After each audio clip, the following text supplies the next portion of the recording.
A operacionalidade da teoria saussuriana do valor. Na aula de hoje, faremos um estudo sobre o mecanismo da flexão nominal realizado por Joaquim Matoso Câmara Júnior, em que o linguista mostra a viabilidade da análise da língua a partir da teoria saussuriana do valor. Iremos também apresentar algumas considerações sobre o movimento estruturalista europeu, que assumiu fortemente os princípios postulados por Saussure, inclusive, portanto, a sua teoria do valor. O intuito é mostrar, mesmo que em linhas bastante gerais, a repercussão das postulações saussurianas. O recorte sincrônico proposto por Saussure no curso de Linguística Geral impôs uma nova ordem de tratamento dos fatos linguísticos. Essa nova ordem é a do sistema, uma realidade autônoma cujo funcionamento se estrutura com base na teoria do valor. Em linhas gerais, a teoria do valor pode ser formulada da seguinte maneira: os elementos que pertencem ao sistema adquirem seu valor sempre a partir da relação que estabelecem com outros elementos do mesmo sistema linguístico.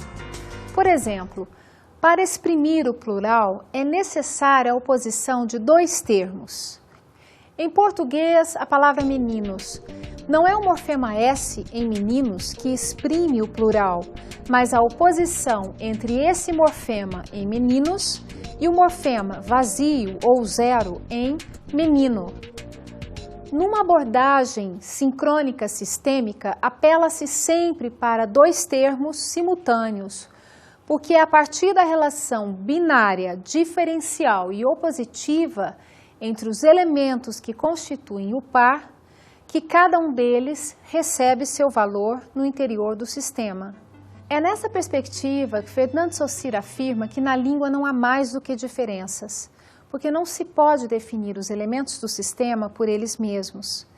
Na ótica saussuriana, são as diferenças que definem os elementos, e essas diferenças não são intrínsecas e nem extrínsecas a tais elementos, mas só podem ser definidas a partir da relação de oposição entre eles.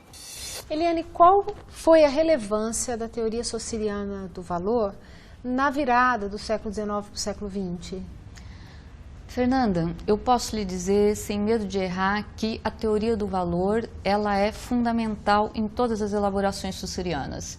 Na passagem do século XIX para o XX, ela trouxe uma transformação tal na linguística que acabou por afetar a prática do linguista em geral. Não é? Eu cito aqui o próprio Saussure, Ferdinand Saussure, no curso de Linguística Geral, a página 13, acompanhe comigo para você ver o que ele pensava nesse momento, passagem do XIX para o XX, não é? E como é atual. Ele nos diz o seguinte: a matéria da linguística é constituída inicialmente por todas as manifestações da linguagem humana, quer se trate de povos selvagens ou de nações civilizadas, de épocas arcaicas, clássicas ou de decadência, considerando-se em cada período não só a linguagem correta e a bela linguagem, mas todas as formas de expressão.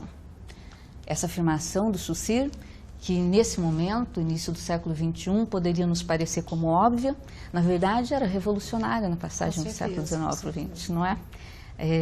Esse um século de trabalho nas pesquisas sobre linguagem acabou por obliterar a importância desse tipo de revolução que o trabalho do Saussure operou na linguística. E eu digo isso com tranquilidade porque, na verdade, não é um aforismo saussuriano, uma coisa que ele defende por si só. É fundamentada na teoria do valor. Não é? É nesse aspecto que a teoria do valor ela é central, ela é nodal, centralidade forte, né, afeta a prática do linguista, não é? Afetava na passagem do XIX para o XX, quando nós sabemos pelos estudos anteriores pré-saussurianos, não é? Que se fazia uma distinção entre o estudo das línguas primitivas e as línguas de cultura, não é? Isso, na verdade, depois de uma elaboração como a teoria do valor, cujo postulado principal é que a língua é um sistema que funciona na pura diferença, não é? Esse postulado ele vai afetar cada língua em particular e vai dar a cada língua em particular um grau de igualdade entre elas que desqualifica qualquer julgamento de inferioridade e superioridade. Qualquer julgamento valorativo. Exatamente. Então, no século XXI, os estudos sobre a linguagem ainda são afetados de maneira decisiva por essa teoria elaborada na passagem do 19 para o 20, do Ferdinand de Saussure. E, nesse sentido, eu gostaria de citar o Benveniste, que, fazendo uma palestra comemorativa dos 50 anos do curso de Linguística Geral, ele diz que não há um linguista que não lhe deva algo, que não deva algo ao Saussure, porque, afinal, a prática de todo linguista de lá para cá foi alterada. E como a gente sabe disso, não é? É verdade, o dia a dia está pautado por essa mudança estabelecida na mudança do século XIX para o XX por Ferdinand de Saussure e a partir de uma elaboração teórica. Para compreendermos melhor a teoria saussuriana do valor, vamos agora conhecer um pouco do trabalho que Matoso Câmara realiza de descrição e explicação do mecanismo da flexão dos nomes em português. Mais especificamente, vamos conhecer seu estudo sobre a flexão do gênero em nomes. Matoso Câmara afirma que os nomes em português se dividem em substantivos e adjetivos. Buscando estabelecer semelhanças e diferenças entre eles, o autor os compara a partir de 3 pontos de vista: o ponto de vista funcional, o ponto de vista formal, o ponto de vista flexional. Apresentaremos as comparações feitas por Matoso a partir de cada um desses 3 pontos de vista, mas daremos ênfase às comparações feitas pelo linguista a partir do ponto de vista flexional, em função do objetivo desta aula. Comparações do ponto de vista funcional.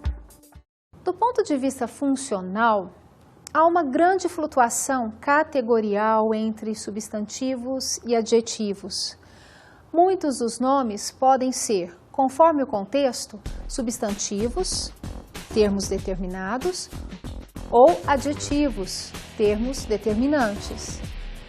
Vejamos um exemplo que ilustra essa flutuação. Um médico americano, em que médico é o substantivo e americano é um adjetivo. Um americano médico, em que americano agora é o substantivo, o termo determinado, e médico é agora o termo determinante, portanto, um adjetivo. É possível perceber, então, a flutuação entre substantivos e adjetivos, e essa flutuação decorre do contexto linguístico em que eles aparecem. Comparações do ponto de vista formal. Do ponto de vista formal, a diferença entre essas duas classes gramaticais também é muito pequena. Tanto os substantivos como os adjetivos são marcados por vogais temáticas. Vamos compreender o que é isso a partir de um exemplo. Considere a palavra belo que você vê na tela, em que bel é o radical e o é o índice temático, que tem a função de enquadrar esse vocábulo na classe dos nomes. Em português, de maneira geral, o índice temático é uma vogal, chamada de vogal temática. Nos nomes, os temas são marcados com as vogais temáticas A, E, O, átonos finais. Quando não forem marcados com esses índices, diz-se que são atemáticos. Retomando então a classificação de substantivos e adjetivos do ponto de vista formal, veja o que Matoso afirma. Tanto os substantivos como os adjetivos são marcados por vogais temáticas, as vogais átonas finais A, E, O, ou por formas atemáticas, terminadas em vogais tônicas e consoantes. Por outro lado, os adjetivos estão quase sempre distribuídos nas formas temáticas E, O e em consoantes, enquanto os substantivos encontram-se distribuídos em todas as formas. comparações do ponto de vista flexional. Do ponto de vista flexional, mais uma vez, há grande semelhança entre substantivos e adjetivos. Ambos são suscetíveis de flexão de gênero. No caso do português, os gêneros masculino e feminino, não temos o gênero neutro, como em algumas outras línguas. E de flexão de número, referindo-se aqui à flexão do plural em relação ao singular. Mas eles também apresentam pequenas diferenças. Vamos comparar alguns pontos em que substantivos e adjetivos, do ponto de vista flexional, distinguem-se entre si. Do ponto de vista flexional, os adjetivos com tema em "o" são necessariamente providos de desinência de feminino. Por exemplo, o que você vê na tela: o belo garoto, a bela garota. Já os adjetivos com tema "e" ou consonânticos não têm uma flexão de feminino. O grande homem, a grande mulher. Nesse exemplo, grande, que é o adjetivo, não tem flexão de gênero. Outro exemplo, a nota regular, o desempenho regular. Regular adjetivo, terminado em consoante, também não tem flexão de gênero. Quanto aos substantivos com qualquer estrutura, a flexão de feminino ocorre ou não? Entrando agora mais especificamente no tema da nossa aula, a pergunta que se coloca é: como se opera essa flexão? Mecanismo de flexão. Matos explica o mecanismo de flexão em nomes no português à luz da teoria do valor. De acordo com o linguista, a regra geral é a seguinte: a flexão de gênero em nomes no português ocorre através do acréscimo do morfema flexional a, ato no final, a forma masculina. Especificando essa regra um pouco mais, temos o seguinte: quando a forma masculina é atemática, isto é, não termina em a, e, o, ato nos finais, ocorre simplesmente o acréscimo do morfema flexional a, ato no final, à forma masculina. Exemplos: guri, termina em i, portanto é uma vogal atemática, né? Então, o feminino se faz acrescentando o a, guri, guria, tutor, tutora. Quando a forma masculina termina em vogal temática, essa vogal é suprimida através de uma mudança morfofonêmica decorrente do acréscimo da vogal a. Então, ocorre o seguinte: presidente, perde o e, é acrescentado o a e temos então presidenta. Menino, perde-se o o, acrescenta-se o a, temos então menina. Entretanto, nem todos os nomes marcam flexionalmente o gênero. Em casa, livro, cônjuge e criança, por exemplo, a vogal final não indica gênero. Ela registra a classe gramatical. Nestes casos, as vogais finais a, e, o, de casa, criança, cônjuge, livro, são vogais temáticas, isto é, morfemas classificatórios que enquadram esses vocábulos na classe dos nomes. Mas mesmo não sendo marcadas flexionalmente, isto é, por meio de um morfema flexional, essas palavras admitem a anteposição de um artigo, como em a casa, o livro, o cônjuge, a criança. A partir do exemplo dado, veja a conclusão a que se chega de acordo com Matoso Câmara.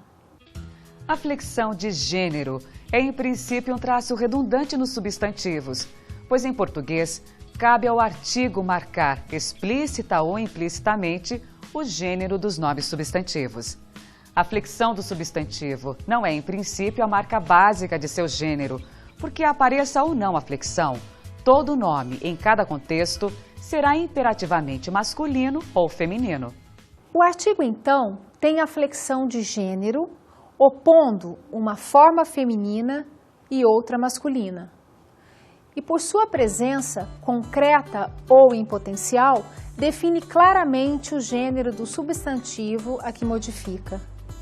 Com base nisso, é que Matoso chega ao princípio fundamental da morfologia do gênero em português. O gênero de um substantivo está na flexão do artigo que o determina ou pode determinar. O que é importante compreender de tudo que falamos até aqui é que a marcação do gênero, tanto no artigo quanto nos nomes, obedece ao critério binário, relacional e opositivo da teoria do valor. No caso da flexão de gênero nos nomes, cuja regra básica de formação do feminino é o acréscimo do morfema a em oposição ao morfema vazio ou zero do masculino, o morfema a somente recebe seu valor de marca de feminino porque é considerado a partir da relação binária, diferencial e opositiva com o morfema zero. Em outras palavras, é a partir da relação entre esses dois morfemas que constituem um par opositivo no interior do sistema linguístico do português que cada um deles recebe seu valor de marcador mórfico de gênero feminino, masculino no interior desse sistema. Ao lado da regra geral de marcação de gênero em nomes no português, existem casos de alomorfia, isto é, de formas variantes de se marcar esta mesma oposição entre os gêneros masculino e feminino no português. Os casos de alomorfia também se estruturam a partir de relações binárias de oposição. Vejamos. Alomorfia por subtração da forma masculina. Órfão, órfã, réu, ré, mal, má. Alomorfia por alternância vocálica redundante e não redundante. Alomorfia por alternância vocálica redundante. A vogal tônica fechada O passa a aberta O. Formoso, formosa, novo, nova. Aqui ocorre redundância porque tanto ocorre a abertura da vogal como ocorre a flexão de gênero no final da palavra. Então, trata-se de uma marcação redundante de gênero. Alomorfia por alternância vocálica não redundante. Ocorre quando a vogal tônica fechada O passa a aberta O, como em avô, avó.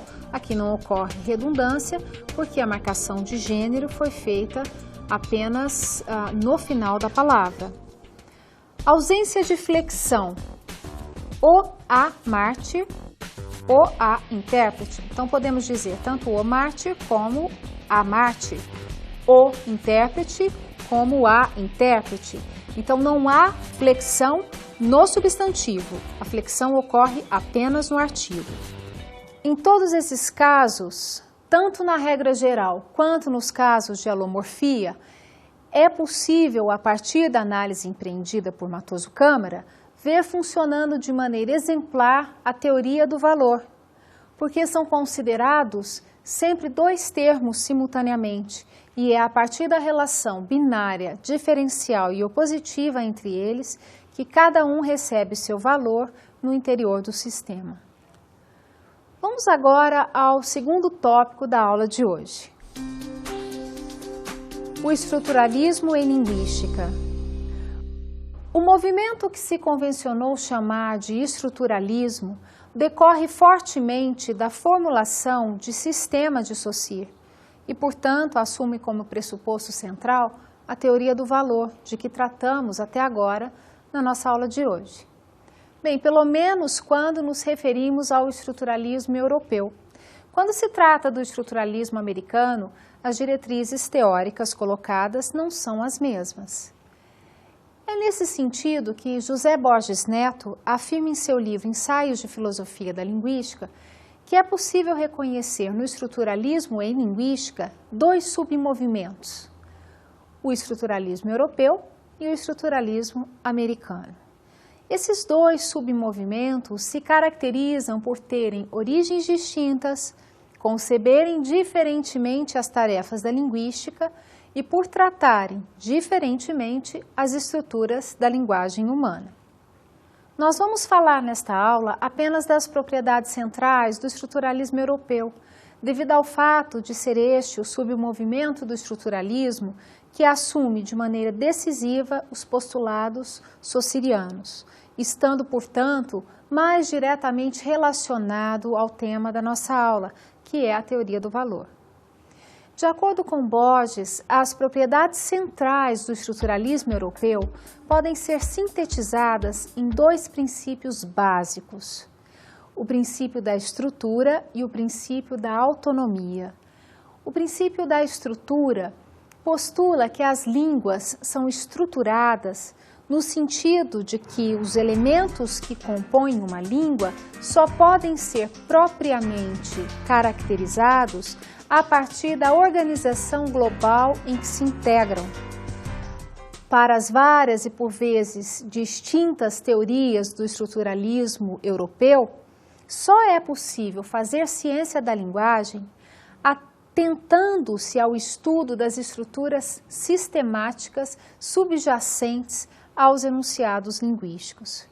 Mais que isso, para o estruturalismo europeu, só é possível fazer ciência da linguagem assumindo o postulado de que as unidades, os elementos que compõem o sistema, não são independentes do sistema e só podem ser identificados como unidades no próprio interior do sistema, porque para Saussure e também para os estruturalistas europeus, o sistema linguístico não é construído pela reunião de elementos pré-existentes, mas, ao contrário, a descoberta dos elementos e do sistema constituem uma única tarefa.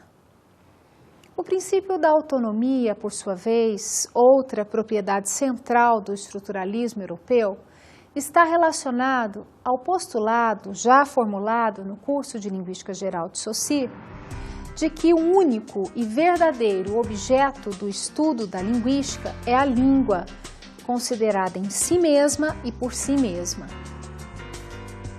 Em outras palavras, o princípio da autonomia, conforme explica Borges, estabelece que a organização interna de uma língua é um dado original e não pode ser obtida a partir de outra ordem de fatos externos que lhe são estranhos. Como afirma Saussure, a língua é um sistema de signos que se define exclusivamente por suas relações internas, por sua própria ordem de funcionamento. E, nesse sentido, é um sistema autônomo. O princípio da autonomia, em alguma medida, está presente também nos estudos do século XIX, mas, sem dúvida alguma, é assumido de maneira bem mais radical por Saussure. Esse princípio é o ponto crucial a partir do qual se realiza a ruptura com estudos linguísticos que concebiam o estudo da linguagem como uma prática auxiliar para outros estudos, como é o caso da crítica literária, que não se interessava propriamente pela teorização sobre a linguagem, mas pelo valor literário das formas linguísticas analisadas. A linguística, então, a partir dos estudos histórico-comparatistas do século XIX, ganha um ponto de vista próprio, não subordinada a outras áreas do conhecimento. Entretanto, Saussure, além de assumir o princípio da autonomia, ainda conjuga esse princípio ao princípio da estrutura, o que o opõe aos estudos histórico-comparativos. Todas as escolas estruturalistas europeias que, em maior ou menor grau, descendem do pensamento de Saussure, também conjugarão esses dois princípios, o da autonomia e o do sistema, o que acaba por caracterizar a essência não só do pensamento saussuriano, mas também de todo o movimento estruturalista europeu. Então, qual a incidência da noção de sistema, tal como formulada por Ferdinand Saussure, no estruturalismo europeu, no chamado estruturalismo europeu, não é? Fernanda, Ferdinand de Saussure tem uma elaboração tão vigorosa que acabou por decidir definir a linguística e, além disso, influenciar outras áreas de conhecimento, em especial as ciências sociais, que têm como objeto o homem ou as coisas relativas ao homem, e nesse aspecto é difícil não tocar na questão da língua, que é o objeto da linguística, não é? E assim, algumas áreas, especificamente a antropologia e a psicanálise, mais do que qualquer uma, elas foram tocadas fortemente pela noção de estrutura de Saussure, mais especificamente a noção de sistema, que foi consagrada mais tarde como noção de estrutura. Nesse aspecto, nós temos então o antropólogo Claude Lévi-Strauss. Entre 1934 e 1939, foi professor na USP, aqui no Brasil, não é? Essa informação, para mim, ela é interessante justamente porque em 1939, ele, exilado, vai para os Estados Unidos e lá se encontra com Jacobson e com Matoso Câmara, não é? Eu tive a oportunidade de ler alguns cadernos do Matoso Câmara, fazendo as anotações dos encontros dos três, não é? Para discutir justamente teoria sobre a língua, a teoria sobre os povos, não é? E todos eles pautados numa única reflexão, a reflexão saussuriana e a teoria do valor. Era esse o ponto a partir de onde eles iriam fazer uma reflexão sobre a língua e o homem, não é? Nesse sentido, Claude Lévi-Strauss desenvolve uma teorização que vai se fundamentar na noção de valor de Ferdinand de Saussure. Ele chega a dizer, no livro dele Antropologia Estrutural, que o sistema de parentesco é uma linguagem, publicado em 1945 e que será referência para a antropologia. Além disso, é brilhante a reflexão de Lacan a partir de Saussure. Lacan é um psicanalista francês, psiquiatra inicialmente, e que depois elabora uma reflexão bastante consistente a respeito do funcionamento do inconsciente, vai também até Saussure, até a elaboração saussuriana da teoria do valor, buscar alguns fundamentos para a sua reflexão. Lacan considera que o inconsciente é estruturado como uma linguagem. A partir daí, ele caminhará com Saussure por longo tempo. Não é? Claro que a cada vez que a teoria do valor de Saussure é trazida para um outro campo, e daí então é tomada para uma reflexão sobre um outro objeto, ela sofre alterações, sofre modificações. Não é? Só que o interessante é que essas modificações retornam para a linguística, não é? Nós temos novamente, então, a teoria do valor retornando para a linguística a partir das reflexões feitas em outros campos, não é? E eu gostaria de lembrar Amado Alonso, um linguista que traduziu para o espanhol o Ferdinand de Saussure, e que muitas vezes ele diz que, aliás, ele diz logo no início do prólogo dele ao curso de Linguística Geral, que Ferdinand de Saussure, ele é inovador e por isso ele tem todo o mérito, mas mais do que isso, ele tem o mérito de ele inspirar novas pesquisas. E nesse aspecto, a teoria do valor tem tanto seu mérito pela consistência que ela tem, mas como pela fecundidade que ela tem e possibilidade de conseguir sustentar outros trabalhos. Eliane, muito obrigada pelas contribuições, pela sua disponibilidade, foi um prazer. Fernanda, é sempre um prazer falar sobre Saussure e eu que agradeço o convite. Muito obrigada.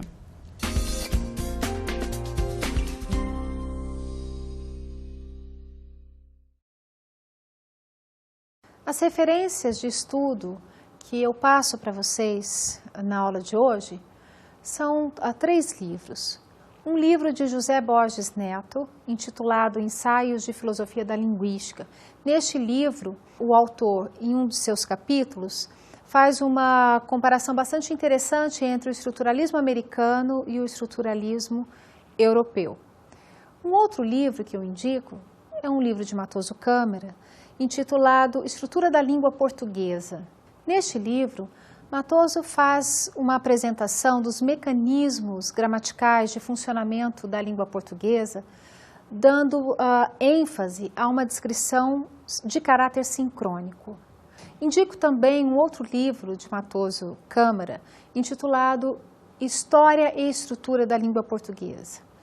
Nesse livro, vocês poderão perceber que aqui Matoso não aborda a língua apenas de uma perspectiva sincrônica, mas também apresenta descrições bastante interessantes da nossa língua a partir de uma abordagem diacrônica do fenômeno linguístico.